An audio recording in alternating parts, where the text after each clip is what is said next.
कि सियानी बिल्ली खंबा नोचे, और मुझे नहीं लगता है कि बिना किसी कारण से किसी को रोका जाएगा। इस देश में लोकतंत्र है, सबको बराबरी का अधिकार है। अगर कोई अपराधी होगा तो उसको तो सजा मिलेगी, उसको तो पुलिस गिरफ्तार करेगी, उसको रोकेगी, उनसे पूछताछ होगी, जिनके ऊपर में रोक लगी उनको रोकेगी।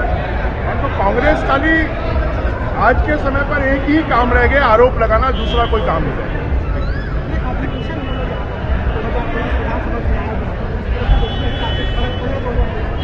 देखिए, ये अधिवेशन जनता का नहीं है, ये कांग्रेस का अधिवेशन है, और इससे छत्तीसगढ़ को कोई फायदा नहीं होने वाला है।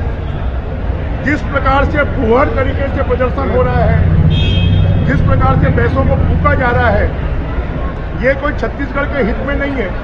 जिस प्रकार से भ्रष्टाचार के ऊपर में ईडी इनकम टैक्स कार्रवाई कर रही है, उससे ऐसा लगता है कि कांग्रेस खाली एक ही काम करती है, भ्रष्टाचार भ्रष्टाचार भ्रष्टाचार, वो विकास का कोई काम नहीं करती।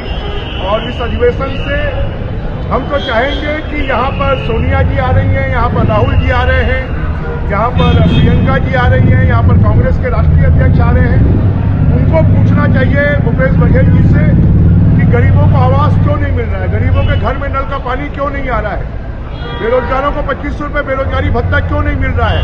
उनको पूछना चाहिए कि यहाँ के गरीबों, यहाँ पर शराबबंदी क्यों नहीं हो रही है, यहाँ के बुजुर्गों को पेंशन 1000 और 1500 रुपये क्यों नहीं मिल रही है, यहाँ पर विकास के काम क्यों नहीं हो रहे हैं। ये इनको पूछना चाहिए, तो अधिवेशन की सार्थकता होगी।